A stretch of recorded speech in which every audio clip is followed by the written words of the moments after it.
I'm a lazy workaholic. I have to force myself to do it. My demeanor would be to do nothing. What's that mean? Okay, this was shocking. So I've been a massive fan of Rick Rubin for probably decades. I grew up listening to rap. He founded one of the most important hip hop record labels in his dorm room when he was like 18 or 19. I think he's 63 now, and he's still making incredible music. So I've done a bunch of episodes about him for going back like 5-6 years ago, going back 5-6 years on my other podcast, Founders, right? So I read biographies about him. I read his book, Creative Act. Have you read Creative Act? Yes. Okay. And so then I had the opportunity to meet him and then record an episode with him. And I thought, I've read his biography over and over again. I've watched every interview with him. I thought I kind of knew what to expect. And that was when he said, I'm a lazy workaholic. You can even watch the clip on the show where it's like, you're lying to me, Rick. Like, what are you talking about? Because out of anybody in the world that gets paid to be themselves, you would say like Rick Rubin's got to be towards the top of that list, right? And I thought he was just completely obsessed with music. I thought he was just obsessed and absolutely loved his work. And his whole point is just like, no, I have to force myself to do it. Like, I like the act of creation. I like finishing the creation. But the 5 months of us doing thousands of takes, he goes, I don't like that. I wake up every day and I'm like, oh my, it's not like, he said, the line he said, he goes, it's not like I wake up every day and I'm like, oh my God, I get to go to work today. He goes, oh no, I have to go to the studio. And what was the reason I wanted to talk to you about that was because like when you put that out, I got thousands of messages from people in all walks of life saying, this is exactly how I feel. Like, I love after I'm done working, I like some parts of it, but I feel that I have to force myself to do it. And Rick's hilarious because he's like, it's a beautiful day. We filmed at Shangri-La, his recording studio in Malibu. And I think I might have said, or he might have said, he's like, I'd rather just be, out here butt naked in the sun instead of in the studio. There is a part of me that doesn't want to show up for anything, and I have to overcome that every day.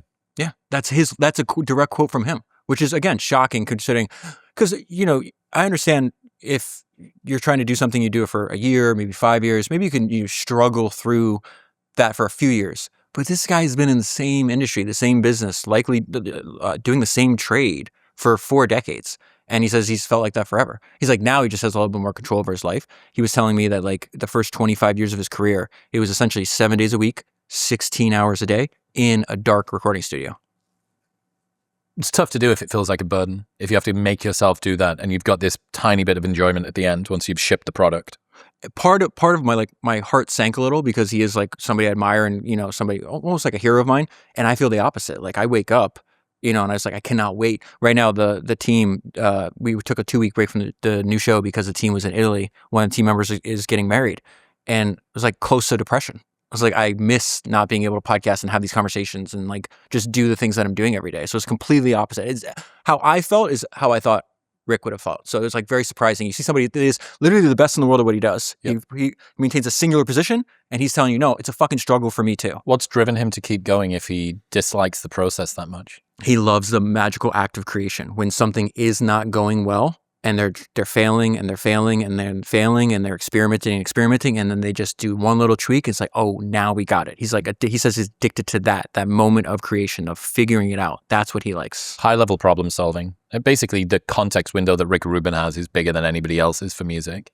And he's just able to take all of this stuff in and I think you just nailed it. And this is something very common with anybody who gets to the top of the profession. You're going to notice that they have this encyclopedic knowledge of history in their head. Mm-hmm. So he'll talk about, oh, hey, we're struggling with, we're working with Red Hot Chili Peppers. We took an idea that the Beatles did 30 years earlier. There's this great documentary about his recording studio called Shangri-La. I think it's a 4-part documentary. And if they're struggling, he's got this like massive library. And he'll just go in there. He's like, hey, we don't know what we're to do. He'll take one of the musicians he's working with. They'll just pick a random book off a shelf, open to a random page, and read a paragraph. And then they'll just talk about that paragraph. Did that spawn any kind of thought? And so, yeah, he's got this incredible knowledge in his head. Chips on shoulders put chips in pockets. So this is a quote from this venture capitalist named Josh Wolf. And I think about this maxim all the time. It reappears throughout entrepreneurship history. It still reappears for people building companies today. This comes from the founder of AppLovin, this guy named Adam. Adam is probably the best founder no one's ever heard of. He's running like a $170 billion market cap company. They're going to print something like $6 billion in cash this year, and he's got 400 employees. And Adam hires, the context of this discussion we were having is that he won't, if you just have like this normal, you you grew up wealthy, you went to great prep schools, you got into Harvard easily. Like, he doesn't hire those kind of people. He looks for dysfunctional people that have something to prove. His number 2 is this guy named Raf. And Raf has worked for Adam over half of his life. Raf is a high school dropout, started working for Adam when he was 17 years old, got kicked out of his house, had to live inside of the office. There's pictures they've showed me where he like built bunk beds in the office. He's now the second largest shareholder in AppLovin. So the kid's in his early 30s, the guy's in his early 30s, and he's got, $5 or $6 billion worth of AppLovin stock, for example. And when you hear Adam and people like this talk about, hey, these are the people I want to hire. They have something to prove. They're very hungry. They tend to work a lot harder. They're a lot smarter. They're a lot scrappier. But then I think what's also interesting is they're also telling you about them. And so one thing that drove Adam to build his company, because like I said, it's, $170 billion market cap company. When he started the company, he tried to sell. He went around to all the top VCs in the world, tried to raise money. He's like, I will give you a quarter of my company. I will give you 25% of my company for $1 million. That means he valued his own company at $4 million. Every single top VC in the world turned him down. Then they went and funded his competitors. And once they did that, he goes, then it was our company goal to drive those people out of business. Mm-hmm. And you go from, saying my company's worth $4 million to 15 years later, I took my company public. It's now, almost 200. I think the top it went to is like 220 billion. And he thinks what they're trying to do is like, he thinks he has a path to like $1 trillion company. And he wants to do that by essentially having this like island of misfit toys. These people that were looked over by other people. They failed over and over again. They would not be hired by the big firms. It's a weird company full of unusual business practices. You have to be an unusual person to thrive in that kind of environment. And he feels those are the single best employees that you can find.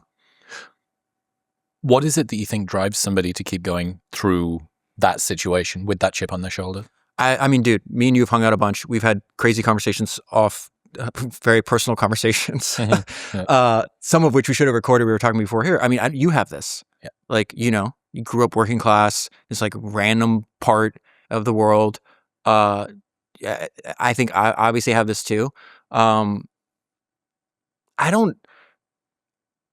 think like both you and I think Adam fits into this, and I think Rafa I just talked about. It's like the feeling I had is like, man, I was just like born in the wrong spot. Like this is not my peer group. This is not going to be the destiny of my life. Like this is why me and you read so much, why we listen to podcasts, why we're like huge into self-education and self-improvement. It's just like, well, this is the station I was born into, but like the world is very malleable. And if I go after something with like maximum effort and drive and intensity, like I can change the world around me. I remember the first time we recorded, I think you were still living in the UK. This is probably like 4 years ago. Yep. And then you just gave me this tour of this crazy, insane studio that you've built out.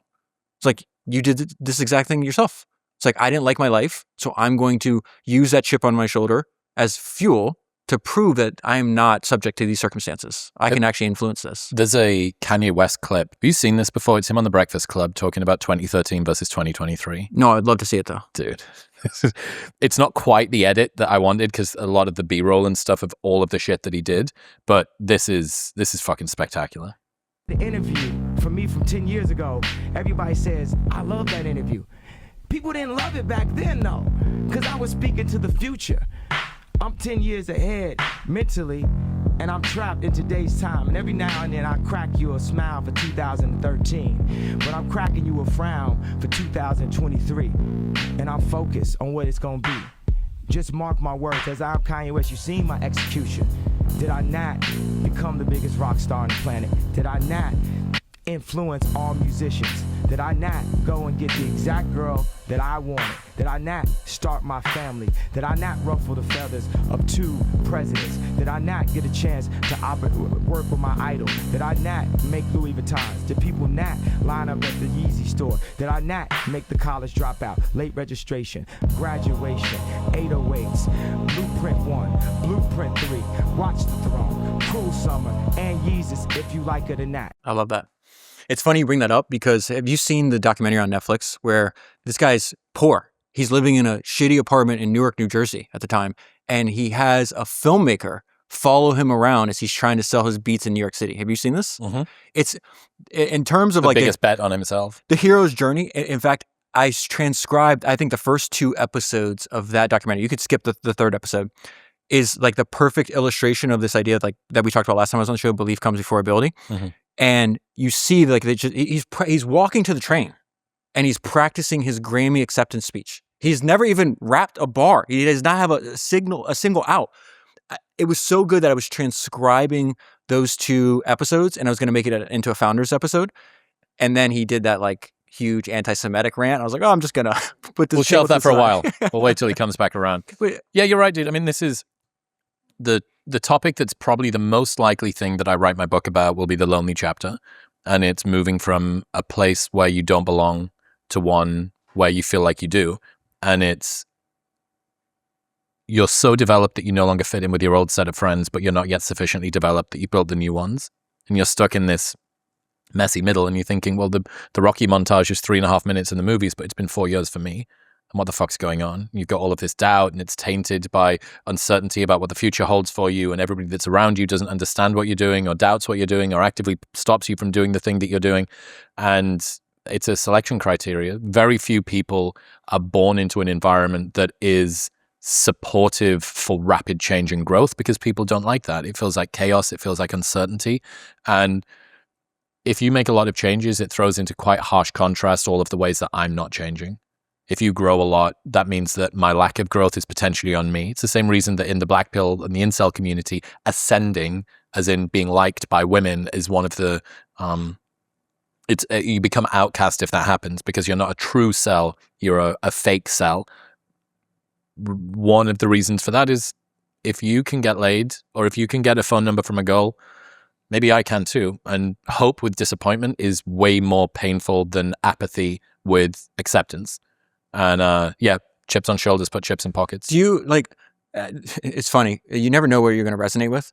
And I think that out of all the, think about how many short form videos we've probably consumed in our lives, like, I don't know, tens of thousands.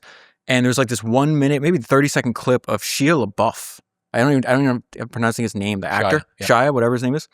And he said something where it's just like when me, you, and George were talking right before we started recording, you'll feel this like when you read, somebody else's like story or book, you're like, oh, I feel like I'm reading about myself. Like this is exactly how I feel.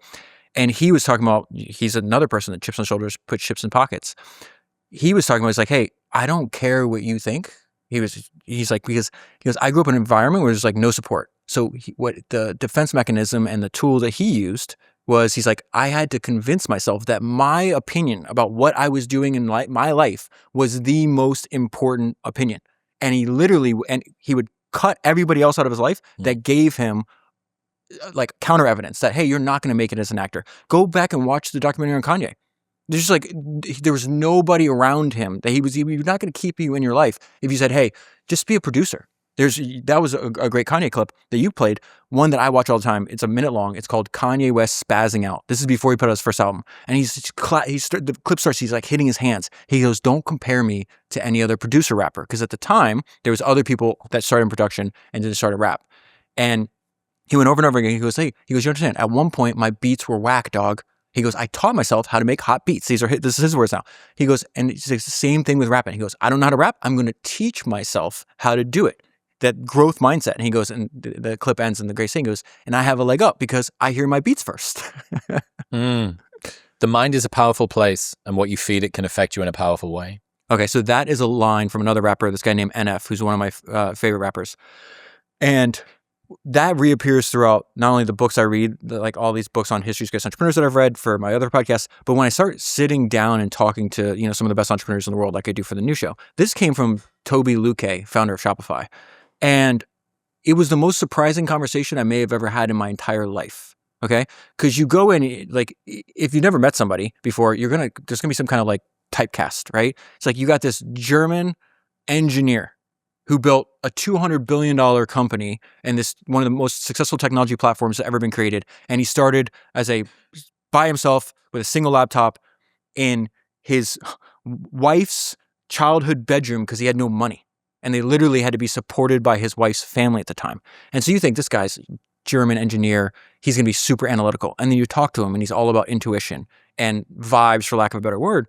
And his whole thing was just like, well, the way you view yourself is very important. And you should know that you can change the way you view yourself. And what you tell yourself, the inner monologue that you have, is very important. And so for a long time, he told himself that I'm afraid of public speaking.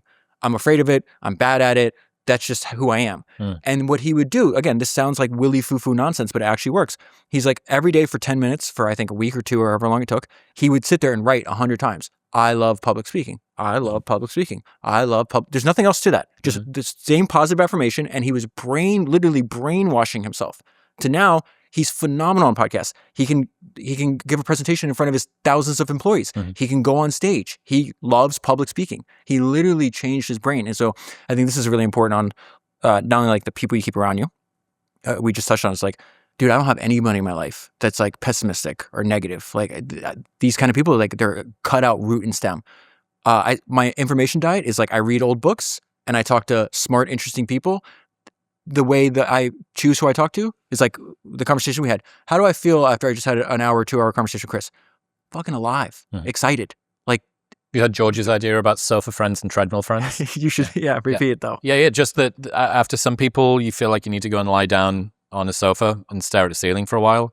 And after spending time with other people, you feel like you want to go and run on a treadmill.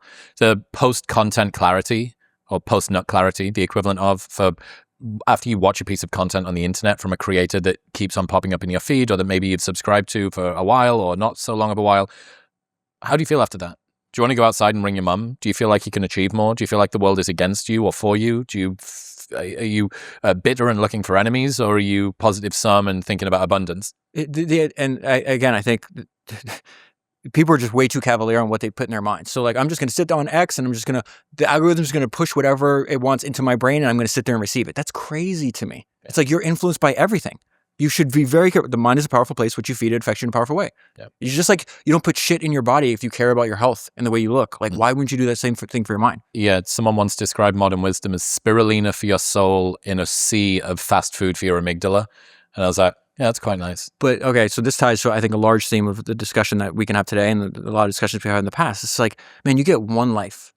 You get one life. You have to do something. I do think work for most humans is like a source of meaning, at least for you and I. It's like, I feel really freaking good about the podcast I make and the information I put out there and like what I'm putting out there.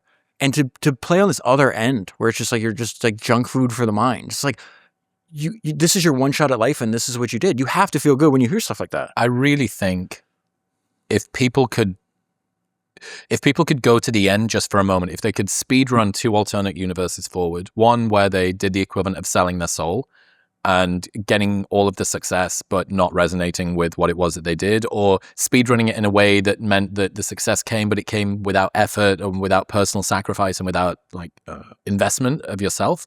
And the other one where you had 50% or 10% of the success, but it was spoken truly from you. Like I've been around enough people who have done something that resonates and that they love, who are way less successful than others that have got bigger platforms. But the people that have got bigger platforms are way more miserable because they don't feel it.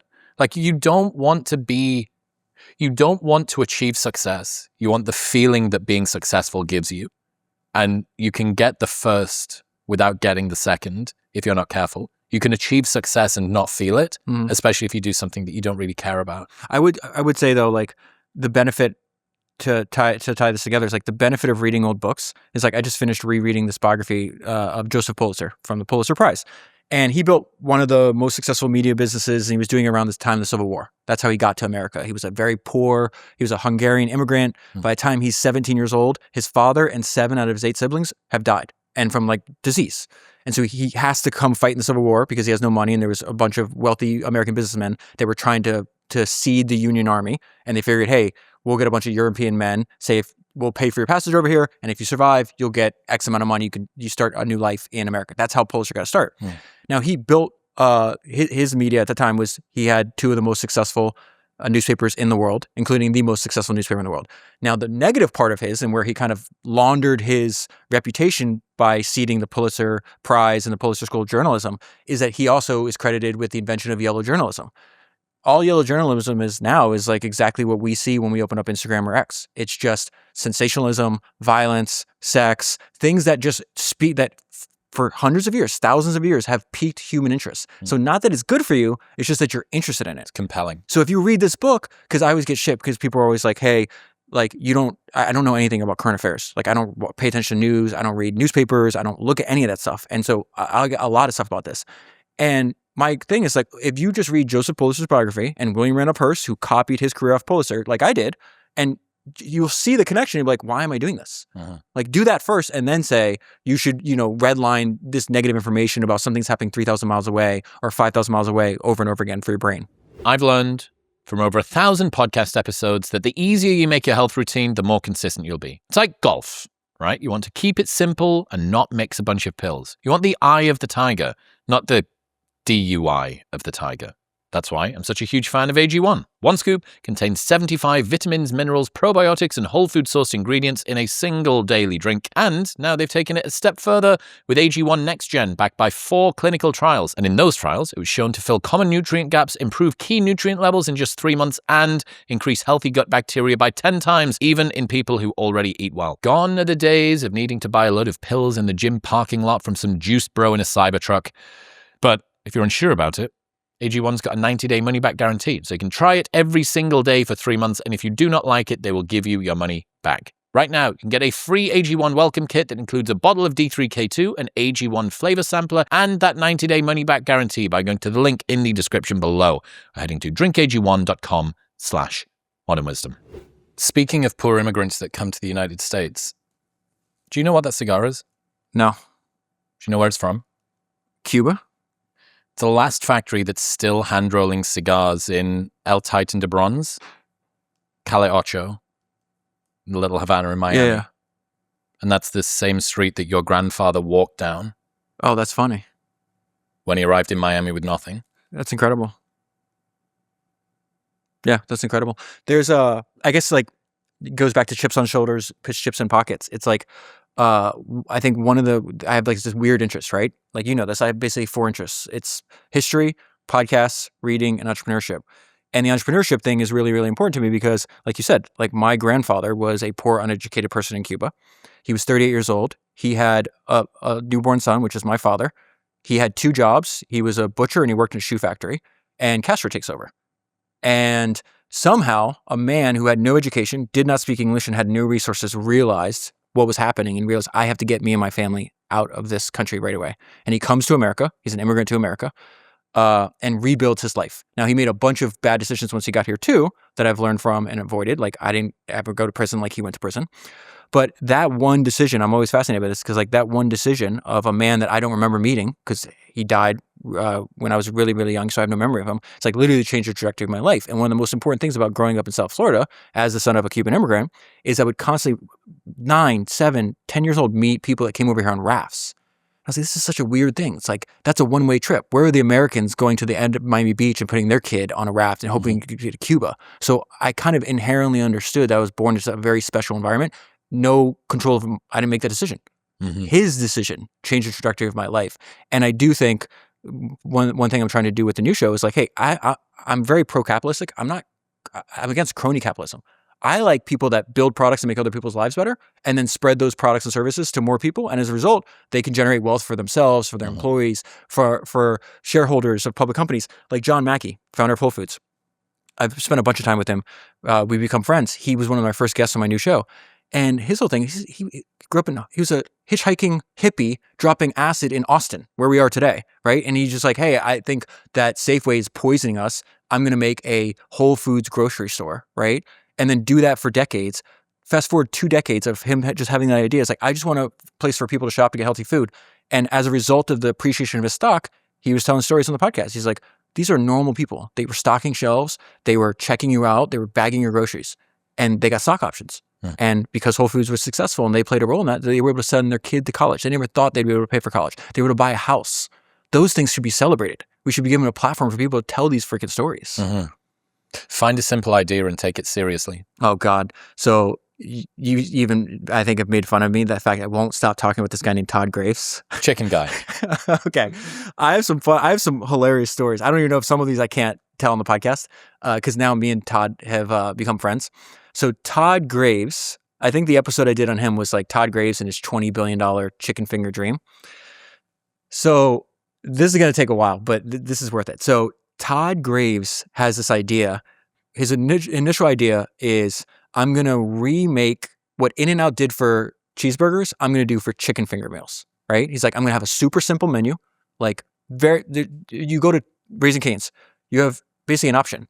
Do you want 3 chicken fingers, 4 chicken fingers, or 6 chicken fingers? People are like, oh, you should make a chicken finger sandwich. Okay, that's fine. I'll take 2 pieces of bread and tip my chicken fingers on it. There's your chicken finger sandwich. It's he's been running this business for 30 years. The menu has not changed in 30 years. He's like, oh, In-N-Out is successful in California. Why can't I be successful he started in Louisiana, in Baton Rouge, and LSU was his first restaurant. Just selling one item, but doing it better than anybody else. Just like In-N-Out tries to be the best hamburger, than anybody else when Harry Snyder founded the company. And that idea, find a simple idea and take it seriously, is a maxim from Charlie Munger, who's a hero of mine, who I talked about the last time I was on your show. And what Charlie spent 7 decades studying is he wanted to study extreme business success. And what he realized is like, oh, what we find in business, and I would say in life, because me and you were doing this with podcasting, is the winning system oftentimes goes ridiculously far, minimizing or maximizing one or a few variables. All the people that we've talked about, all the people I've had on my show, all the successful entrepreneurs that you'll talk to or study, it's like you realize they have very simple businesses, even if what they're doing is super complex. Like, what's more complex about shooting a rocket and landing it? But if you read about Elon, he's like, all he talks about is simplifying, taking the idea very seriously, deleting, reducing complexity. So Todd Graves, his whole thing was like, well, his original idea was, I'm going to sell chicken fingers better than anybody else, and I'm going to do it to drunk college kids. That's what he thought was the total addressable market that he had. And then he realized, so he thought, I'm going to be able to sell it to you when you're out drinking. But he was also open during the day. He starts getting busy during the day. And because he just focused on doing one thing and doing it better than anybody else, is if you wanted the best chicken fingers, you're just going to go to him. And so even when he breaks down, like, he's got like 3 or 4 moving parts on the menu. It's like the chicken fingers, it's the coleslaw, it's Texas toast, it's the fries. There's nothing else. And then he doesn't separate himself from the customer. So like, you could he's got 900, when I talked to him a few months ago, on my show, he had 915 stores, all owned, no franchises, by the way. He was growing faster in year 30 than he'd ever in his history. So he's adding like another 100. How old is he? 52. No, he's 53 now because he started the company when he was 23 years old. And you can drive into a Raising Cane's and place an order, and Todd Graves is the one giving you the order. His business card says fry cook, cashier, CEO. So sometimes he's handing you the order out of the drive-thru. Sometimes he's in the literally dumping the chicken into the oil and doing it because there's no separation between him and his customer. And his idea was just like, well, it's served in boxes, right? He goes, as long as that box that I give the customer is the best box they ever get, they'll just keep coming back and back and back. And because he'll never sell the company, the reason I say it's a $20 billion chicken finger dream is because he owns over 90% of the company. It's valued at least $20 billion. He's rejected multiple billions of dollars in acquisition offers. He says, I can't sell it because he believes, this is going to sound crazy, but he truly believes that God put him on this earth to be good at chicken fingers. And he's building this business so he can build a lot of wealth and then help people. And so he does a ton of charity work, supports a lot of people. And that's what he does with his money. One of my favorite stories about billion-dollar ideas, Joe Hudson, his daughter came bouncing down the stairs after he'd been talking about businesses for a while over the last week. He was a VC for a good while, has raised, I think, maybe $100 million over his career. And his daughter came bouncing down the stairs and she said, I finally got it. I've got my $1 billion idea. He says, oh my God, it's an idea that you think is worth $1 billion. She says, no, that's what? I didn't think that's what it was. No, I've got an idea that I wouldn't sell for $1 billion. Isn't that cool? Yeah. It's such a better way to frame $1 billion idea. Yeah. What is something that you would do, that you could build, that you wouldn't sell if somebody offered you $1 billion? I get a lot of shit for this because obviously a lot of entrepreneurs listen to both my shows. And listen, it's none of my business what you do. I'm not concerned with what other people do for their lives. I don't give advice. I just like build the life that I want to build.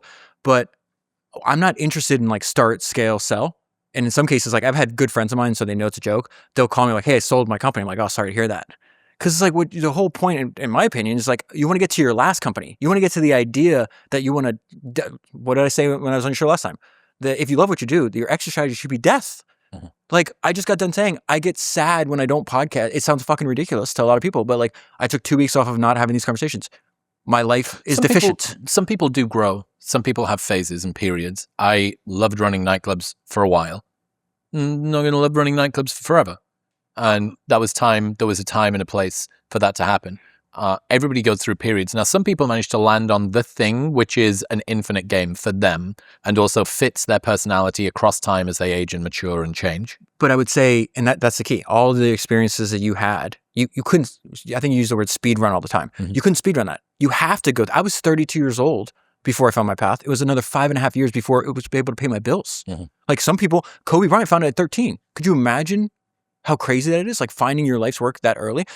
I read the bunch of biographies on the founder of Cadillac, Henry Leland. He founded Cadillac when he was 60. He founded Lincoln Motors when he was 70. Took him 60 years to find his path. That's the point. It's like, there's not like a time you have to do it by, but all these experiences should, in my opinion, should be getting you to the thing where it's just like, it's not about a dollar amount. It's not about an acquisition. It's not about a sale. It's like, you literally, I love this so much, you couldn't pay me to stop. Yeah. The loudest boos come from the cheapest seats. Making mistakes is the privilege of the active. So I had this incredible conversation with Dana White, and I've been a massive fan of the UFC for a decade. But maybe even a bigger fan of Dana, to the point where like I'll watch the press conferences, his press conferences that he does. They're usually like 20, 30 minutes long after fights, of the fights I didn't even get to see. He's just a phenomenal communicator. And one of the things I most admire about him and his life story is, one, I think it's very important. Like the way he is on camera when you're watching press conferences or on a podcast, he is exactly, there is no difference between the person you're seeing and the person and interacting with him in private, which is really, I think, really admirable and fascinating, personally fascinating to me. But what you realize about him is, man, he's like, he built the largest combat organization in the world, and he's got tens of millions, maybe 100 million followers throughout all different platforms. And he just gets so much shit about the way he's running his business. And so you sit down with him, and the loudest boos come from the cheapest seats. That's from this guy named Russ, who you had on your podcast. I love Russ. That episode was excellent, by the way. I love Russ too. I actually just talked about him a bunch on this episode I just did with Steve Stout, because Steve Stout's done a bunch of phenomenal interviews with Russ as well. But what you realize about like Dana and really anybody is like, if you're going to do something in the world, it's like Dana could put on a fight, like the fight he just did at the White House. That card was incredible, right? 5 fights. I think it's the only time in UFC history it was 5 knockouts. There's still people complaining. It's still, you should have done XYZ. You shouldn't have done this. You should have done that. It's like, and his whole thing is he just like cuts all that stuff out. And the second part of that quote, where it's like making mistakes is a privilege of the active.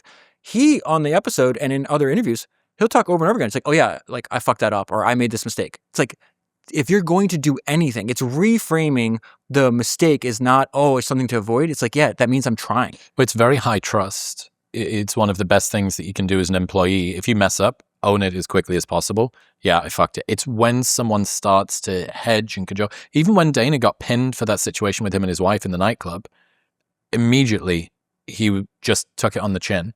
And I think that you can tell a lot about somebody by what happens when they're backed into a corner socially like that. He just owned it. It's like, yeah. So after we recorded, so he's got this insane setup in his office I should talk about. So he's got his office, right, which is has like all these crazy art and like little pieces from his career, memorabilia and memorabilia, and these crazy quotes on his walls, which I'll get to in 1 second. Then on the other side, he's got this insane like professional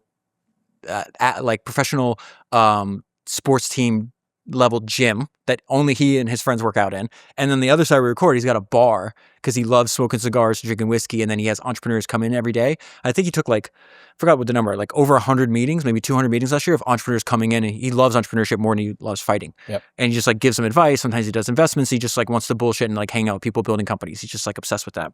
But so we spent a bunch of time afterwards, and he's showing me throughout his office, and he goes, "You might have heard about this little dust up I had with my wife." I'm like, "Yeah, I'm familiar."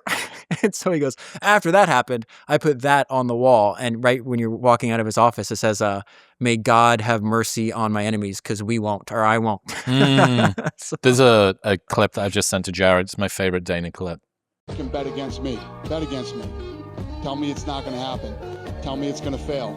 I love it. I love every minute of it.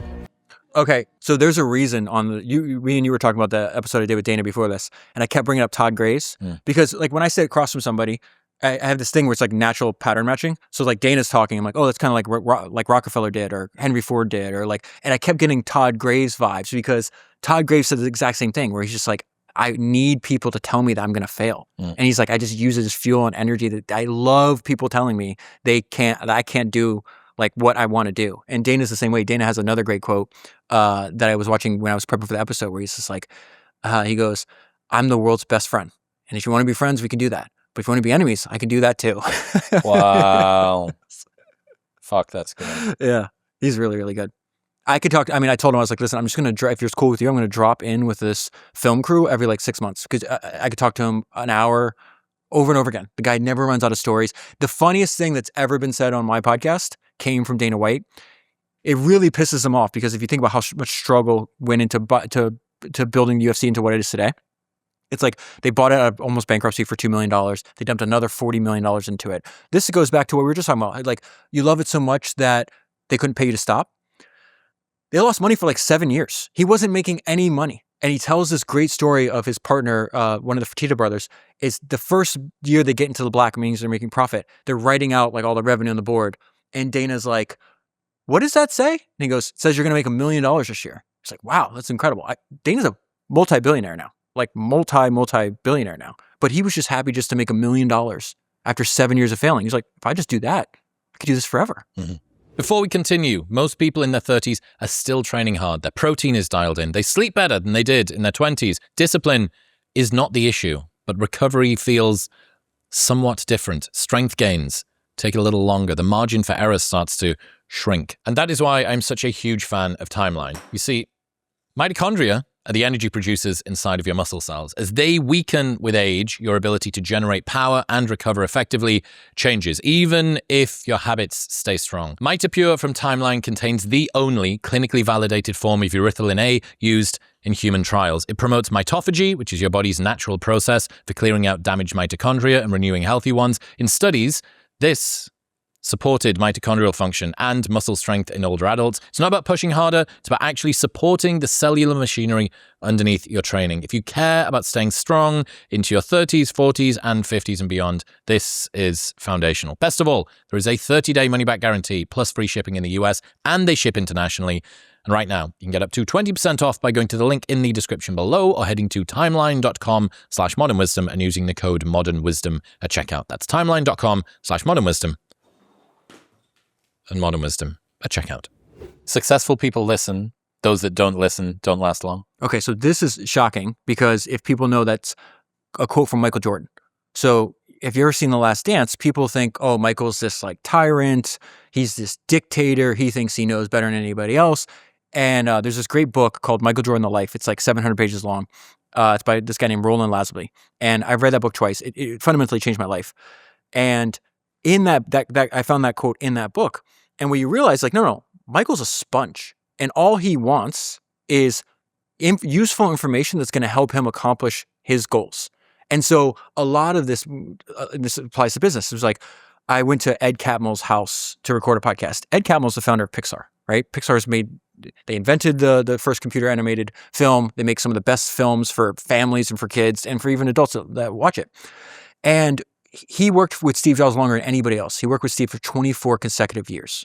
And he speaks a lot about it. He's like, the way Steve Jobs is described in the media compared to the person I knew, it's not the same person. So he always tells these stories and adds this color. And he goes, hey, Pixar was a public company for 10 years before Disney acquired it for like $7.6 billion. In that 10-year period, this is Ed telling me the story now, Steve fired 2 members of the board of directors from Pixar. Well, most people don't know is why he fired them. And so I asked Steve why he fired them. He goes, well, those 2 people, they never disagree with me. And so therefore, if they never disagree with me, they're not adding any value to the company. It's like successful people listen, those that don't listen don't last long. What Steve understood, what Michael Jordan understands, what all these people that get to the top of the profession understand, it's like there's no upside in being wrong. And so it doesn't matter if you give me, you're the reason I started doing video podcasts. You remember having this conversation years ago? You're like, We don't have to like. You're retarded. Yeah. You're not doing video. Exactly. So it's like, I could have been like, oh, like, what does Chris know? Well, he's got the 8th biggest podcast in the world. Maybe he knows some shit. Yep. Maybe I should benefit from the fact that I get access to him and we're friends and he can give me advice. Because you're not doing it to like criticize me. You're like, hey, you could be doing better here. Yep. You're held me accountable. It's like, you should be doing this. You can do doing a better job here. I think people get confused a lot of the time when it comes to taking feedback, taking criticism, and they assume that, committing yourself to one thing, being on this path, disregarding the chip on the shoulder, they incorrectly pattern match, or they ignore advice and think that it's self-belief. And that's pretty dangerous because you're just stuck in local maxima there. Like, you're never going to reach outside of that. And I think an awful lot about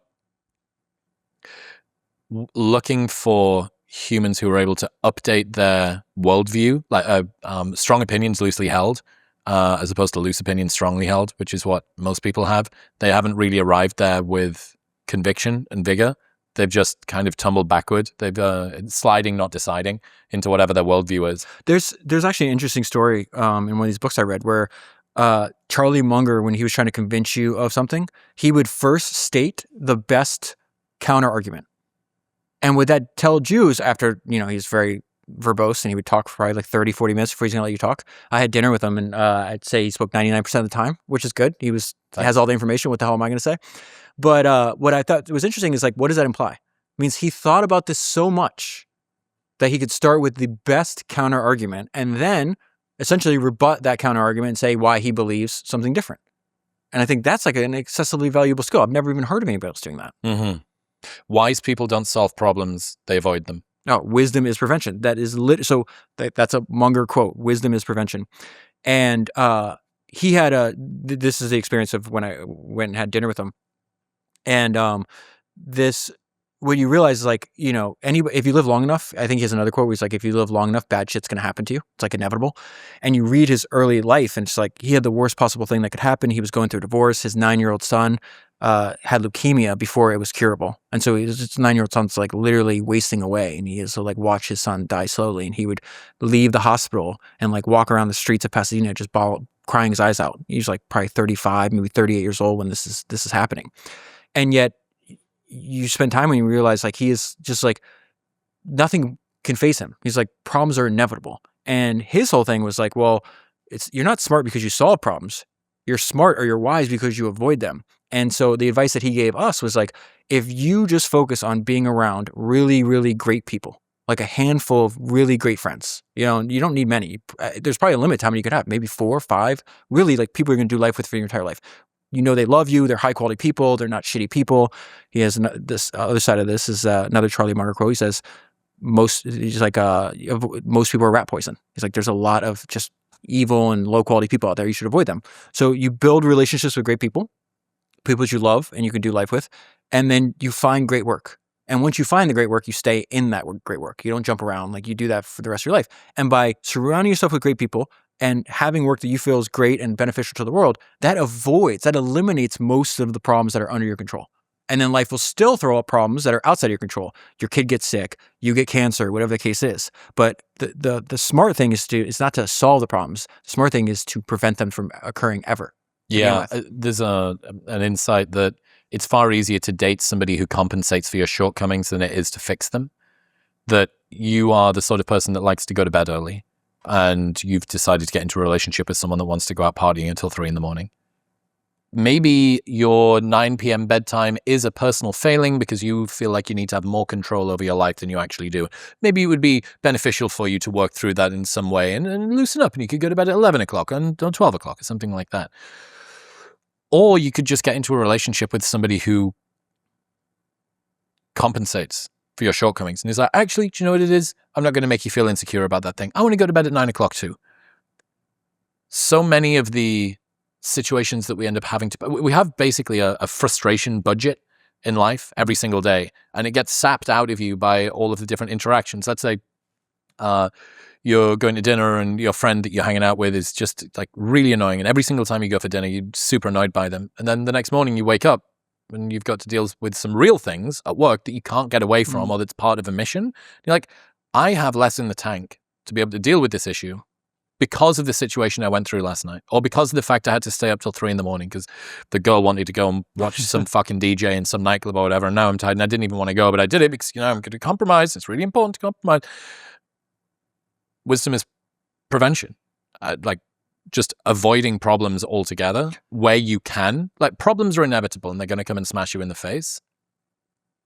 Choosing, there's no nobility in meaningless suffering. There's nobility in meaningful suffering, but there is no nobility in meaningless suffering. And I would say, there's a great quote in Spanish that I'll translate. It's this person will drown in a cup of water. And this is what I mean. The first part of that is before you find your life's work and hopefully you're doing something that makes the lives of other people's lives better. It's you have to ruthlessly edit who gets access to you. The first episode I ever did for the new show was Daniel Ek, founder of Spotify, right? And if everybody always asks me if you had if you could have a personal board of directors from all the people you've read about, all the dead entrepreneurs, who would you be? And I have an answer for that. And then what about for a living? Who would your personal board of directors be? I was I'd only need one. And it's Daniel, the reason he was the first guest is because the relationship we were able to build and the friendship we were able to build is he's the wisest, one of the wisest people I know. I call him Swedish Buddha. Yeah. He's he built one of the greatest apps and technology companies in the history of the world, right? And did an unbelievable, had to endure unbelievable struggle to do so. But he's just very wise. And he almost all of our conversations, I was just with him a few months ago. We were racing cars outside of Stockholm. And we stayed up late one night, and his whole thing was just I still have notes from the conversation. It's just he's man, you just have to ruthlessly edit who's around you. It's you're just we said, the mind is a powerful place when you feed it affection in a powerful way. He's especially you have a huge platform. I can't imagine what your freaking text messages or inbox look like. Because you could, you coming on your show could literally change some people's lives. And so the problem is they're going to act in a way to you that's not their real self. And so Daniel's point about this was just if you feel you're developing a friendship with somebody, have other people you trust, then go and spend time with this person because the way they act with you might be different from them. But I'm telling you, all these people, and I've built a lot of friendships with a lot of the guests I've had on my show, the amount of times they have told me, it's just everything comes down to the quality of people that you have around you. Your life is your relationships. That's another great maxim. Your life is your relationships. If you have a bunch of shitty people around you, you're going to have a shitty life. They're going to cause drama unneedlessly because they will drown in a cup of water. And if wisdom is avoidance, wisdom is prevention. I've cut a couple of these people out of my life in, way less than I have to now because I've been so I have a very small circle. I would say I just talk. My natural tendency is not to have 1,000 shallow relationships. It's just talk to the same half a dozen people over and over and over again. And when I'm doing that, I can be by myself. I'm very comfortable reading a book, making a solo podcast. I don't give a shit. I don't need to go out and constantly socialize and expose myself to the vagaries of others people corrosive and destructive behavior. I'm not interested in that. Create according to your own taste, not for applause, critics, algorithms, or market demand. This is Rick Rubin.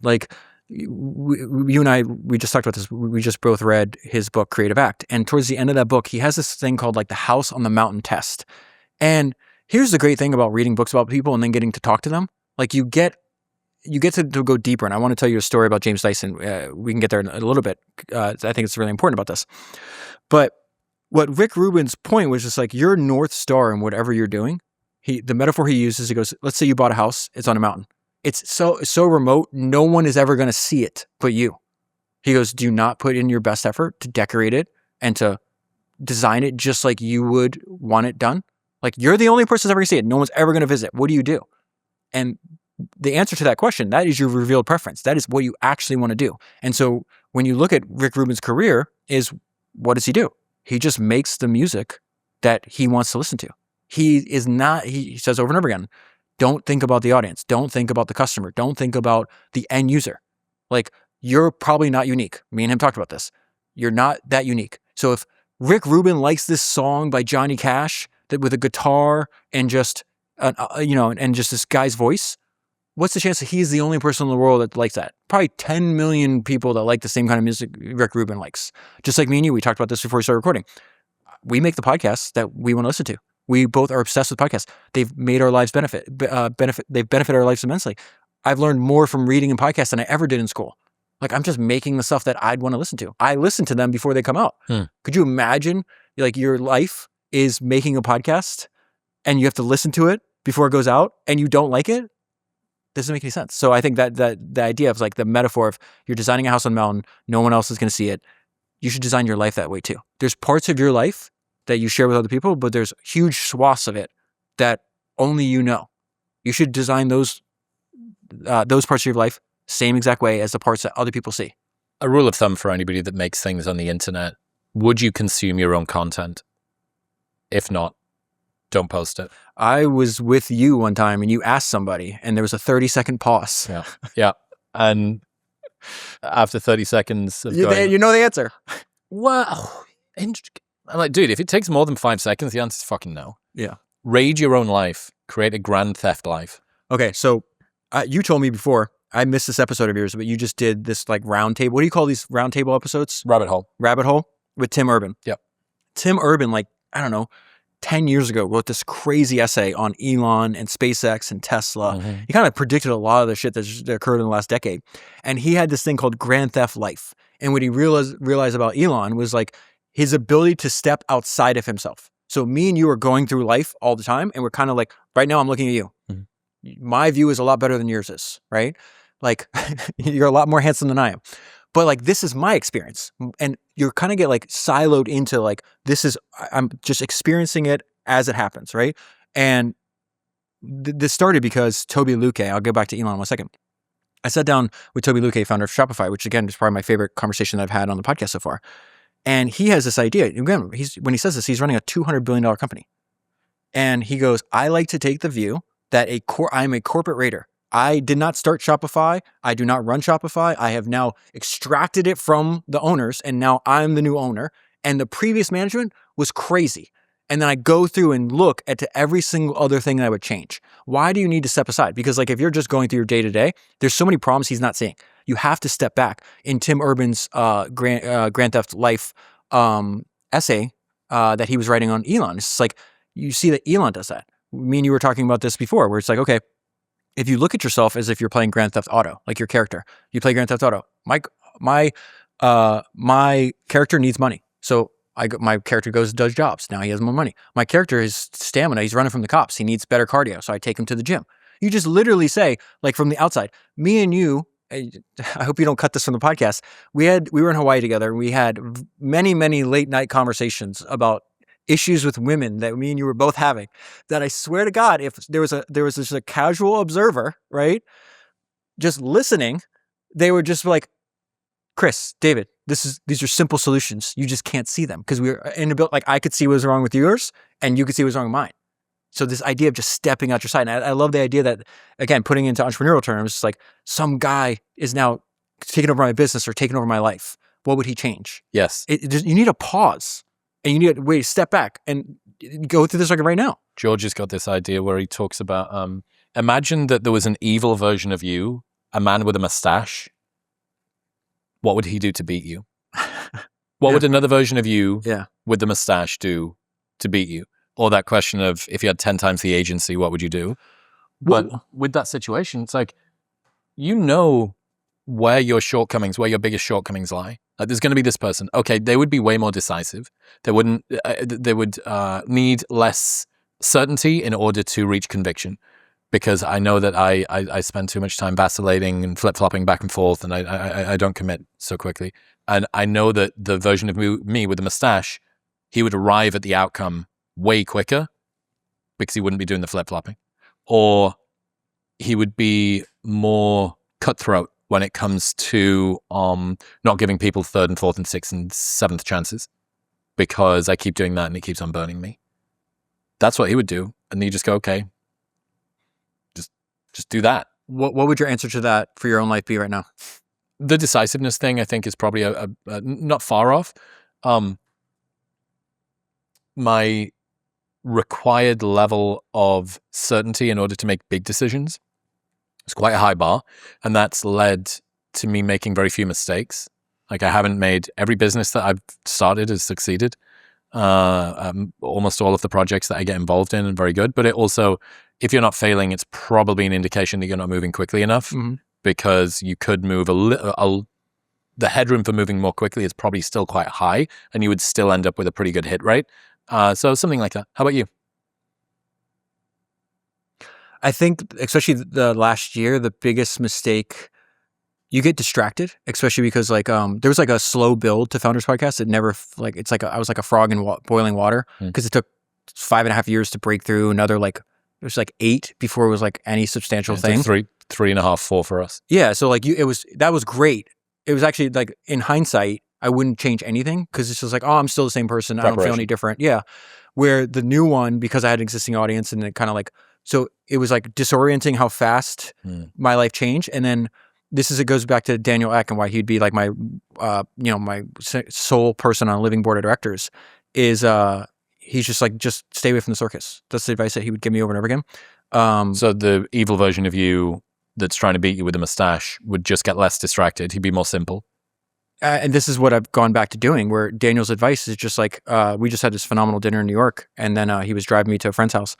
And he's just like, your life is very simple, man. He's just like, he's like, if you just sit in a room and make podcasts and don't do anything else, obviously spend time with your friends, take care of your health, but like, you don't have to go to fucking dinners. You don't have to go to conferences. He had this conference called Just sit in a room and make podcasts, says the guy that owns Spotify. Do you think there might have been somewhat of a... No, because he just stepped down. I promise you, it's not like... It's not, incentive. No. Because like my shows are always going to be somewhat niche. Yeah. Like your show will always be 10 times bigger than anything I do because I'm just narrowly focused on entrepreneurship. Mm-hmm. But what the advice is, because I remember texting him, I was like, hey, are you going to Brilliant Minds, which was his conference. And I don't think he was there this year. He goes, no, and neither should you. And that's when he goes, just stay away from the circus. But this is similar to if you do everything, you will win. No, that's, okay, so we can get to that in 1 second. So let me finish this because I think I like that you asked the question. It's like really helpful for me to now kind of do Grand Theft Life and now step back and say what I would do. So I was like, I have work that I really like to do. I really like to read books. I really like to make podcasts. I like one-on-one conversations, maybe 1-on-2. I can't do like group stuff. I'm very introverted. It makes me very uncomfortable. I think like, and then I've got to figure out like the dating part, the girl part. Mm-hmm. But other than that, like, I think the distraction is... We talked about something to do with this last time, that so many of history's greatest entrepreneurs have been totally shit with women. Like they're just pussy hounds, or they're unable to hold a relationship together. But I don't know whether, to give them their due, I wonder whether part of it is less they're bad with women and more the traits that make you a very successful elite level entrepreneur, the kind that you study, probably give you some traits that make it difficult to be in a relationship with you. So I wasn't expecting to talk about this, but I have some interesting ideas. So there's this great book that was written by Arnold Schwarzenegger's girlfriend. He lived with this girl when he was 21 to 26. So he was still he's dominating this weird niche of bodybuilding, but he's not the Arnold that he's becoming, but he's the same person. So you see it's coming. And it's 300 pages of her just be like, why is this guy not acting normal? It's like, because it's Arnold. He's one of the most driven people in the world. I could have solved that for you in 10 seconds, right? And the end result, when I made the episode on that book, was like a successful entrepreneur, anybody chasing after somebody, you need a supportive spouse or no spouse at all, right? And that's the key there. What I would also say is I've been talking to this guy. He considers himself like a consultant to some of the most famous people in the world, right? And what I find interesting is like he can essentially pattern match across, let's say, 100 of the most famous people in the world. And these are like mainstream celebrities. This is not like me and you, right?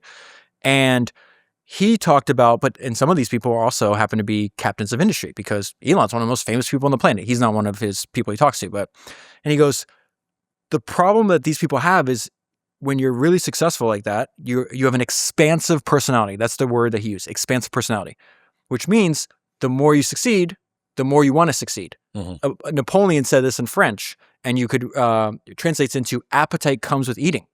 Usually you eat and you're full. These kind of people, the more they eat, the more they want to eat.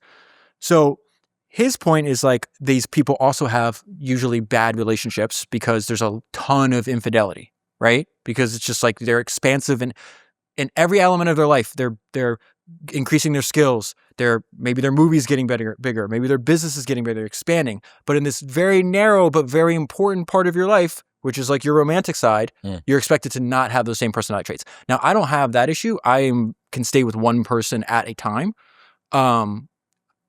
The issue that you have is like, whether it's a very close friend, a business partner, a spouse, these are all very similar relationships. Like they're very deep partnerships. And so you have to be very careful to make sure you're picking the right person. And especially you, because you're handsome, rich, super famous. Like I've seen some of your DMs. Okay. Like you have, I hope we cut in that laugh over there. Yeah. Make sure you add that in. Like you have so many people trying to get to you that want something from you. That doesn't mean they're good for you. And that's where you have to be careful. That's where you have to be somewhat paranoid. Most people have no idea where their testosterone levels sit. But what if I told you there was a solution? Something that identifies low T faster than a high school bully, and it won't cost you all your lunch money. That's where Function comes in. Gives you access to over 160 lab tests, including a deep dive into your full hormone panel. Every result is reviewed by clinicians. Anything out of range is flagged, and you get clear explanations with a personalized protocol with actionable next steps. So if something's off, you know exactly what to do about it. Whether you just need to go to the gym more or you need to play Creed louder in your car, Function will tell you exactly where your testosterone and everything else stands. Normally, this level of testing would usually cost thousands, but with Function, it's $365 a year. That's $1 a day to stop guessing with your health and start knowing. And right now, you can get $25 off, bringing it down to $340. So get the exact same blood panels that I do and save $25 by going to the link in the description below or heading to functionhealth.com/modernwisdom using the code modernwisdom at checkout. That's what discernment is, right? Being able to distinguish between good and not good, between somebody that's got your best interests at heart and doesn't. You know, the advice I've gotten from some of the, the most successful people in the world about this, they're just like, make sure that she's a good person. That's it. They just have to be a good person. But good people are few and far between. And what I mean by good is like not selfish, not doing this just because of what's good, what they get out of it, and willing to. And in many cases, dude, Jimmy Iovine. Okay, Jimmy Iovine. We got to talk about this because this guy's the best. So when people used to ask me, hey, who did you want to meet you haven't met? Jimmy Iovine, I'd have a list and Jimmy Iovine would be in top 3. And people are like, that doesn't make any sense. Most people don't know who Jimmy Iovine is. But one of my favorite documentaries is this documentary called The Defiant Ones. Have you seen this? No. You got to watch it tonight. So it's a 4-part documentary. It's technically supposed to be about the relationship, the working partnership between Jimmy Iovine and Dr. Dre that's been going on for decades. It is really one of the best documentaries about entrepreneurship and these kind of wild personality types. Dr. Dre is a wild boy. He was probably highly likely a child prodigy, the best in the world at what he does. Jimmy, same thing. He was in the music business for 5 decades and has succeeded from engineer to producer to record label executive to building a business that's selling it for $3 billion to Apple. And so Jimmy was on my show. We live close to each other. He's nice enough that I get to hang out with him and like talk to him on the phone and hang out with him all the time now. And what's fascinating is when you talk to these older guys that I think Jimmy's probably 70 years old by now. He's got more knowledge about life in his pinky than I do in my entire body. Yeah. Like he's just lived through, he's just seen everything. And his biggest thing was, he's like, if you want to be successful, he's like, you probably don't want to be successful for a year, for 5 years. You want to do it for a long period of time. And he's like, I've been around some of the most gifted, talented people in the world. He's worked with everybody, from John Lennon to Bruce Springsteen to Tom Petty to Dr. Dre to Eminem to literally everybody. And out of the ones, he's like, most people, the advice he gave me is like, most people cannot handle success. Yeah. You're not destroyed by a competitor. There's not going to be another Chris Williamson coming in here and outcompeting you in podcasting. If you're going to fail, you're going to do it yourself. And what Jimmy said, he's like, they fall into 4 buckets, which I thought was interesting. Number 1, drugs. I don't do drugs. Not going to be an issue. Like, I avoid them. Alcohol, second one. I don't really drink. Number 3, megalomania. Because remember, he's in the music industry. He's like, listen, you start out. I mean, Kanye, I think I'm a huge fan of his first 4 albums. I think this is what happened. In my opinion, what happened to him. It's like, and Jimmy was saying, it's like really hard that like you get on stage every night and there's 80,000 people screaming your name and telling you how great you are. Yeah. The problem is to come off that stage and then still be dad or husband or friend. Yeah. Take the trash out. Yeah. And you not think, and then what happens is the reason he calls it megalomania is because they loved you because of the work you put in. The megalomania thinks now you think you're not even human. You're like some kind of like God. So therefore I just show up and it happens. and they stop putting in the work. Then it shows up on the work, and then there's just like the death spiral. And then the fourth thing was women. And Jimmy Iovine has been very, he's like very open about this. It's in the documentary where his dad was his best friend, like best friend, talks every day. Jimmy was dating a Playboy playmate, and his dad died suddenly, unexpectedly. They did not see it coming.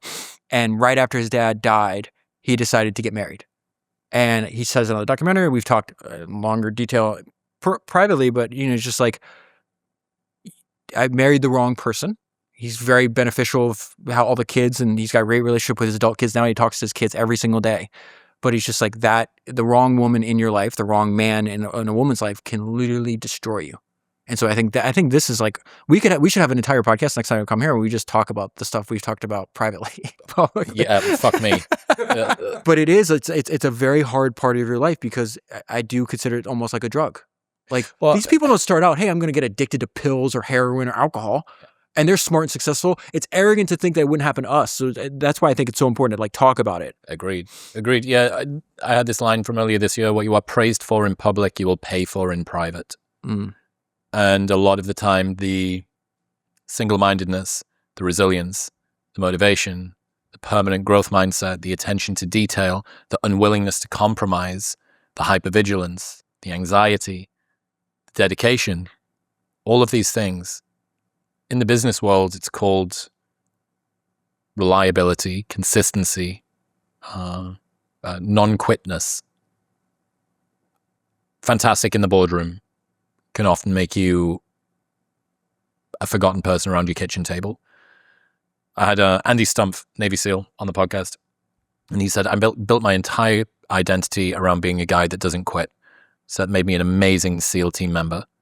Also made me stay in a marriage for a decade longer than I should have done. Yeah. I don't quit. I'm not the sort of guy that quits. There are certain domains in which the things that you do publicly aren't meant to be applied. And a lot of those are the ones that happen privately. And then when public and private begins to sort of mesh and blend together, that's what we get with modern social media, right? That you can't see the distinction between the two. And the problem is you're constantly comparing like your relationship to other people's ideal relationship, which is very destructive. And what I would say about this is like, you talk about being hyper rational. I think you approach your business. I fucking know a lot about your business. Like, you're very rational. I actually don't think we should, and I don't want to and will not do in like your romantic life. I think you have to like, you should be a little bit irrational. It is definitely like a more irrational emotional thing. That's why I think the advice that I keep getting over and over again is just like, make sure the person that you're letting into your life, the one that you have a serious relationship with right now, is just a good person, that they actually care about you, that they actually want good things for you. Because it's not going to work if you try to approach it with like a rational mind. It is default irrational. And what I would say, this is something like, so we have a good friend, Sienna LaRocca. Yep. And one of the conversations I had with her was just like, what are you lying to yourself about? Yep. And this could be an entire discussion at dinner, because everybody's lying to themselves about something. And what I didn't understand about myself, especially until I started the new show, because I was sitting in a room by myself for a decade, like talking to myself, like no one was around. And I always thought like I didn't need anybody, and like I'm a loner, and like, you know, other people aren't that important to me. And I realized like, no, that's a lie. Like, I had just a lot of low quality people around me. But like, if I could have access and develop relationships and friendships with high quality people, that is my drug of choice. Like, I remember when I went to record with Todd Graves, we flew into Baton Rouge and recorded the very first Raising Cane's that he built with his own hands. He built it with his hands. It's insane. And I remember calling a good friend of mine. He's kind of like he's like an older brother, like a mentor, like a coach. And I called him and I was like, I'm in trouble. And he goes, why? I go, because I'm already addicted to doing this. I feel like I'm high as a kite right now. I've never done ecstasy, never done MDMA. I have to imagine this is what it feels like. I want to do this all the time. And so I guess like what I didn't understand, what I was lying about myself, was like that relationships weren't important to me, where the truth is they're more important than anything else. So I'm sorry to monologue to you, but I think, let me just get this out real quick if you don't mind. I desperately did not want to be a loser. And that's why I'm a workaholic, and I've worked full time since I was 15 years old, because I saw up and down my family tree. I was just fucking terrified of winding up just like them. And this is the chips on shoulders, but chips in pockets. Like I'm not a strategic person. I genuinely just throw a lot of hours and effort. I don't think I have any strategy. And so I thought forever, like my work is how I protect myself, because it gives me my independence. It allows me to build a world that I can control, because I didn't have control when I was younger. It allows me to take care of family members and other people to help. And it's like, it's my thing. It's more important. If you were asking, it's like more important than anything in my life. And I realized that that's a lie. Like, if you ask what's the most important thing in my life right now, it is my relationships. It's building and maintaining and deepening the relationships I have with people that are very high quality, that I love with everything. And now right underneath that, my work's like bumping up against it, but this is still my number one priority. And I think also you'll see, for people like you're super driven, just like I am, you forego some professional success if you want like a deep romantic relationship. And I would say that's what like makes life worth living. You should do that. You should make the irrational choice. How do you square that circle with the single-mindedness that most great people have? I don't think you can. I think like there's an ebb and flow. Like if you look at a snapshot of like my own life, right? Where undoubtedly I think I would be more successful if you didn't take out the huge chunks of time to build these relationships, both romantic and friendship-wise. But that's not the kind of life I want to live. Now, I've met people like that. I know some of these people have been on my show. You get around them and you literally like, where's all your friends, dude? That's not important to them.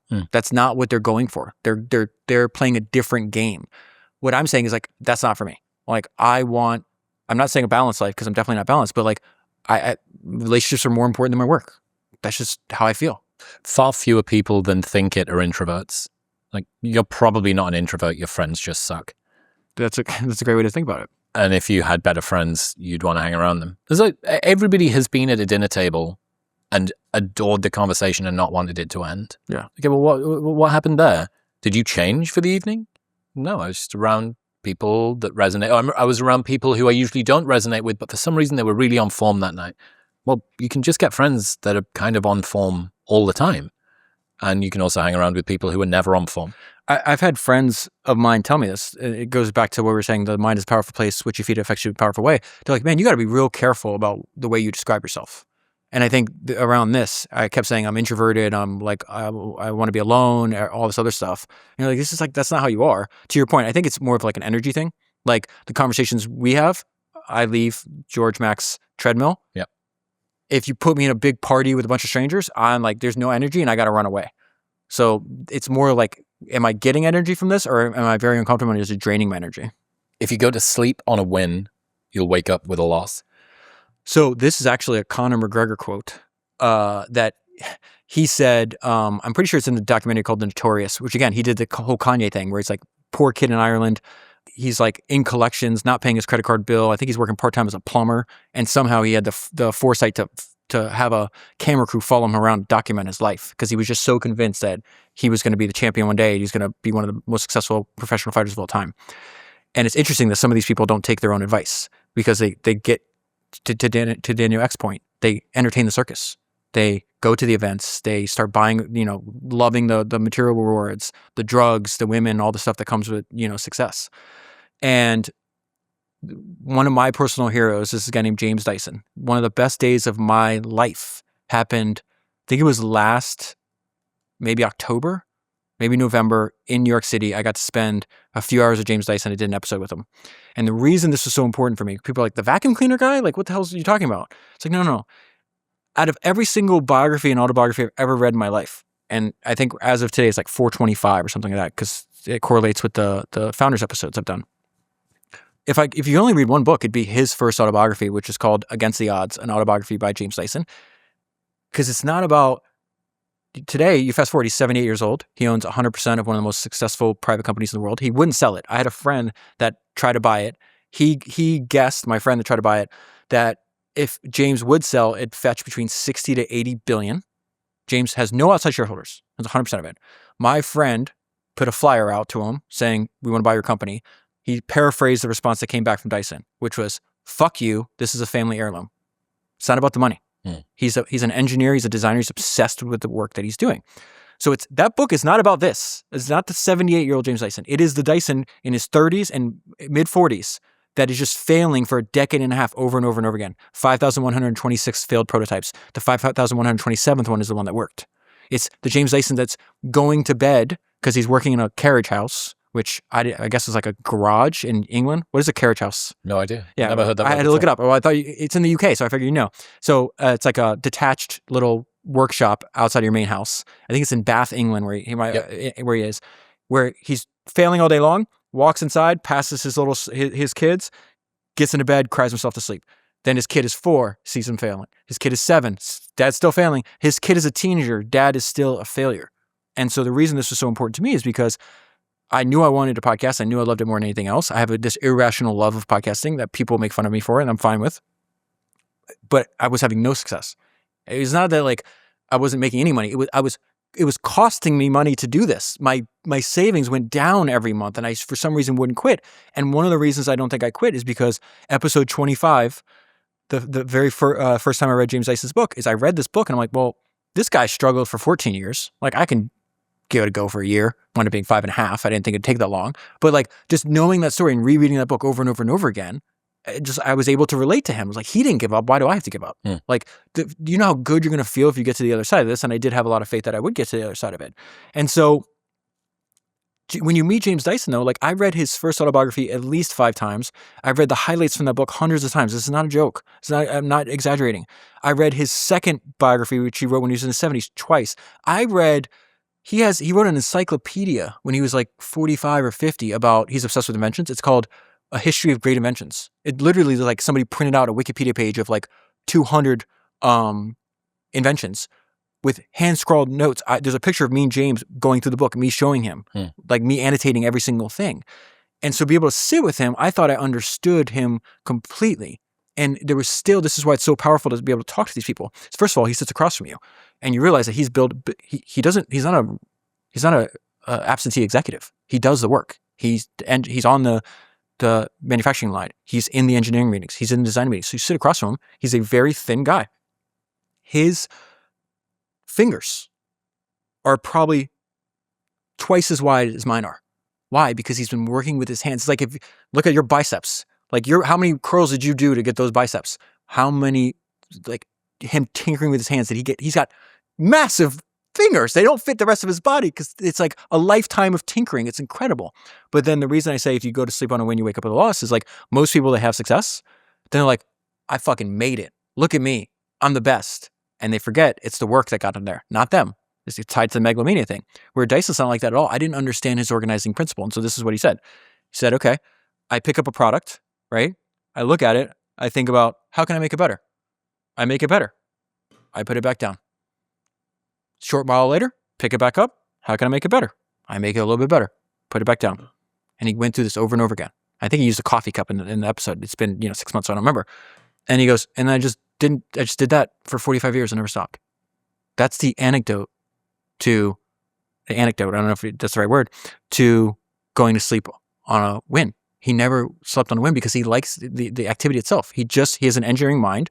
Everything around him, he says it doesn't torment him, but he'd see this table. He's like, I think I could shave off a little bit there. I could fix that. I could do that. That's how his brain just works. And he just loves it. It's like a giant puzzle to him. And I think that's the way to do it. Where it's just like, man, if you just love the activity for the sake of itself and you never stop improving it, like you're not going to fall prey to the failures and disasters of like a Kanye or a Conor McGregor or any of these other people you see. It's fascinating that was a quote from Conor McGregor, somebody that's had one of the biggest fall-offs in history. Yeah, unfortunately, yeah.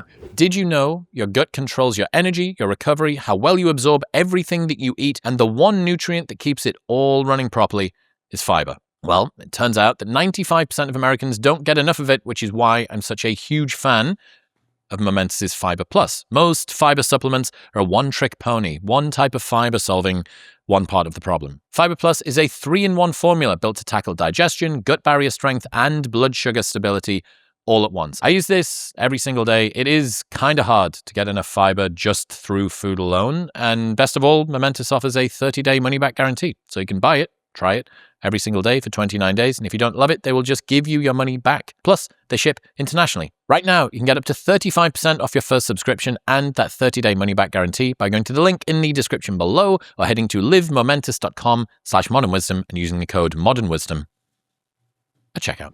Yeah, I've kind of been obsessed thinking about the difference between what it feels like to have fallen off and what it feels like to have never made it. I would rather never make it. This is another thing where you're surprised. Like when I've talked to Michael Dell about this, Daniel Ek about this, Todd Graves, Brad Jacobs, like all these, every single person I just mentioned is worth Michael Dell's worth like $200 billion. And he's just like, it's not the love of success, it's the fear of failure. It's like, for me, that is my worst nightmare.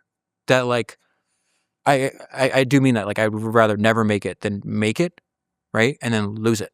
And so this is why I wanted to say something earlier that you just prompted this thought. It's like, it's weird because like I'll meet with like young entrepreneurs a lot, right? And I feel like the middle child because I'm not in my 20s anymore, but I'm not 70, you know? And so I'm in both of these worlds. And the advice I give to these like 25-years, like I go, you should go and spend some time with like a 65-year-old, 70-year-old, like try to get an afternoon with Jimmy Iovine, who's in his 70s, who's seen everything in the world, or a James Dyson, who's seen everything in the world. Like, we have this guest list that we want to get, and it's in reverse chronological order by age because some of these guys, like I got to sit down with Charlie Munger, never got to record a podcast with him. Now the opportunity's gone. Same thing, got to sit down with Sam Zell, never got to record a podcast with him. They have all this knowledge, and all you have to do is just like sit down, and they're already down the path that you want to go on, and they'll say, hey, watch for that pitfall there. Don't turn right when this is going to happen to you, because you realize like everything that happens to us is not us. If somebody else was sitting in your position, they'd be getting those DMs too. Mm-hmm. Like they just would. Mm-hmm. It's not you.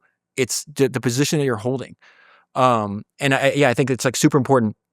People say I have a fetish for old people. I don't have a fetish for old people. It's just like I want to avoid the failure, the success, and then the decline and failure that you see so over and over and over again. There's this interview in 1999. Eminem said, I ain't in this for the money. I'm in here for the respect. If I had $1 trillion and I fell off, I'd be the most miserable person in the world. He grew up in poverty, but he favored status over money. He favored skill set. So what he has a line that I think fits into how I view my own work. And he says, a plaque and platinum status is whack if I'm not the baddest. And what he was saying at that point this is 2003 when I think the Eminem show came out, 2002 maybe. And his whole point at that time is like every rapper had the same goal. I want to go platinum because then you get a plaque. So that's a plaque and platinum status is whack if not the baddest. His contemporaries, his peers were like, I'm good because I sold 1 million records. It means I'm popular and it means I'm making a lot of money. And his thing is like, I want to be the best. I don't want to be the biggest. I want to be the best. And this is why you and I have talked about the craft of podcasting so much. Mm. And about like, we had a 30-minute discussion with George before we started recording about like, how do you pick guests? How do you think about things? Like we're obsessed with this stuff. It's like, I want to make something that I could point to, like I could tell Jeff Bezos says this great line. He's just like, we're trying to build something that we can tell our grandkids about. And such things are not meant to be easy. So in his case, like he should be very proud of building Amazon. It's one of the best companies ever created, right? I am very, very proud of some of the things that I have made. And I have a daughter. So my daughter is 14 now. I recorded this episode with Mr. Beast, which won't be out for several months. But she was a huge fan, so she got to come with me and meet him. And Mr. Beast is a massive fan of my first podcast, Founders. His Spotify rap, he'll screenshot and send it to me. It's like Founders is #1 on there. And for her, I'm very proud that somebody she admires is saying, hey, your dad's work is like really valuable to me. Mm. And she came with me to record with Todd Graves. She loves Raising Cane's. And she knows Spotify, like her favorite app is Spotify. And my friend runs her favorite brand, Mad Happy. And all these people are telling her, like, your dad's work is really important to my life. You should be proud of him.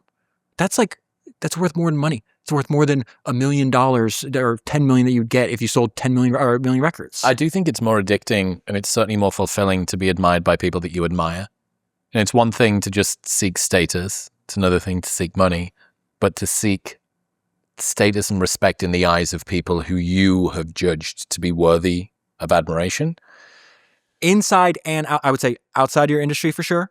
And even more important, inside. Yeah, because they have the highest amount of taste. I think you opened the last episode we did together. You're like, did you hear my Q&A where I said you're the podcaster's podcaster? Correct. It's like, I do this to this day. I go around and collect more data on podcasting than anybody else. And we share it. We don't hold anything. And in one case, I remember my friends David and Ben, who did the Acquired podcast. I was on a walk with David, I don't know, like 3 months ago in San Francisco. He's actually taking me to the airport because we're just good friends. And I had found an idea from Rob Moore and Andrew Huberman that I gave to them in terms of like, you have a SKU, you have an asset in your podcast that you're not currently monetizing, and it's very valuable to advertisers, and this is what they might pay. And I told David this idea. And on the walk, he's like, hey, by the way, thanks for that idea. We're going to make $3 million from that idea this year. And it's just like... I stole the same thing from Rogan back end of last year. Yeah, exactly. So like the point is like, it's all positive sum with us. It's like, I consider the historical analogy for me and you is like the filmmakers, right? If you study the early days when George Lucas and Steven Spielberg and Francis Ford Coppola and Brian De Palma and all these guys were in their 20s, they were friends, they hung out, they traded secrets, they watched each other's movies, they gave themselves feedback, because at the end of the day, if you go watch Steven Spielberg's Jaws today and George Lucas's Star Wars tomorrow, what did Steven Spielberg lose? Nothing. What did George Lucas lose? Nothing. It's like all positive sum. Kind of is pointless doing the big journey thing if you don't get to share it with people. And if people are in tangential industries or even in the same sort of an industry, just being able to see the impact that you've had on somebody that you respect and admire and know that, hey, like that idea, that was the reason that David paid so much attention to video. That was just like a little contribution. Not nice? A nice ripple? Our mutual friend, John Coogan, right? They just had this phenomenal acquisition with TPPN. But well before even that, I've been working with John and like talking about podcasting with John for years before he even started TPPN. And he was one of the first viewers of the new show. And he's just like, why are you guys only shooting on 3 cameras? Why don't you shoot 5? And he explained why. And then me and Rob made the change immediately. You should try 7. There you go. But we made the change immediately. And then we're all in a group chat together. And Rob had mentioned, we had a good shot. And I think John was like, hey, this shot looks good or whatever. Because again, it's both, hey, you could improve here, but this is also dope. Like, I like this. And Rob's like, yeah, you're the one that told us to do that. Yeah, that's the idea. Yeah, exactly. Thank you. Jerry, can you pull up on the main TV? Can you just throw the profile shot of me up so that David can look at why you need 7? I'm going to explain to you. I'm going to commit you to two more cameras. So we've always had medium tight and then the wide. It's like kind of classic. I guess if you've only got 3, you're going wide, medium, medium. But this shot where you go very side on, it's beautiful. Is really, really nice. Yeah. And what you can do, you can reverse frame it. We haven't done it here, but if you move, so in fact, I can do it by doing this. So if I go like that there, you actually end up with a complete opposite framing. And that's used in documentaries typically when there's going to be a pivot in the story. Yeah. So someone's talking, and then there is a moment where things are going to take a turn for the worst or something. It's the minor chord that somebody plays on the guitar, and you're like, oh, something's about to happen. It just feels very intimate, so that's why you need 7. Season 8 winner of The Biggest Loser was this dude called Danny, just to round out the difference between having never made it and having fallen off. I was watching the documentary about The Biggest Loser. Accusations of it being predatory and bullying and dangerous, and people were getting fucking cardiac arrests and being heli lifted out of there, probably a big helicopter, I guess. And he said, there is an extra special shame when you feel being a failure. There is an extra special shame you feel being a failure after you've been a success. And yeah, I mean, there is a huge, huge ick that people have. And this is going back to what you said, that some people are just not built for success. Louis Capaldi is like my canonical example of this, and I'm so glad that he actually managed to fix his issue and come out the other side of it. But he had all of the singing ability to be this billions and billions and billions of record sales artist, and he didn't have the constitution for a long time to be able to handle the attention. And so many people think that the reason that they're not famous and they're not where they want to be is because they don't have enough talent. To be in the camp of people who has enough talent but lacks the constitution to be able to handle the side effects of being that talented, it just has to be like, whoa. It's got to be very uncomfortable. I want to also I think we should say something about I don't think success, I think you should have an internal scorecard, not an outer scorecard. So what I mean by that is some people let society or other people define that they are successful. So what I mean by that is not that I have less downloads in the future. I don't even know how many downloads I get. I don't care. It's the definition of success that I use, I actually got from Steve Jobs, which was like, did I make something I'm proud of? That's it. As long as I keep making things I'm proud of, or the alternative of this is like, how much time it takes to make a great episode, the amount of prep that you have to do. And for my other podcast, like I have to read an entire book. The danger there is that I give into the circus, give into the distractions and say, oh, I used to put in 30 hours of reading. I can do like 6, or I can read like the Cliffs Notes version and still be as good. That is, to me, is like, when I consider myself a failure, is like, I'm no longer making things that I'm proud of. Now, you have to make things that you're proud of. And also the other side of it is like, you have to get it to in front of people, and there's smart and dumb ways to do that. But like, so there is another element. Yeah, of it doesn't make sense to be the super cool underground band that nobody actually listens to. Oh, it's because they don't get it. They're not sophisticated enough. I think eventually you need to listen to the market. You're like, you can be as proud as you want of the thing that you do, but your opinion in terms of taste might not be on the money. There's a great line from David Ogilvy, who is one of the greatest advertising agency founders in history. And he says, you can't save souls in an empty church.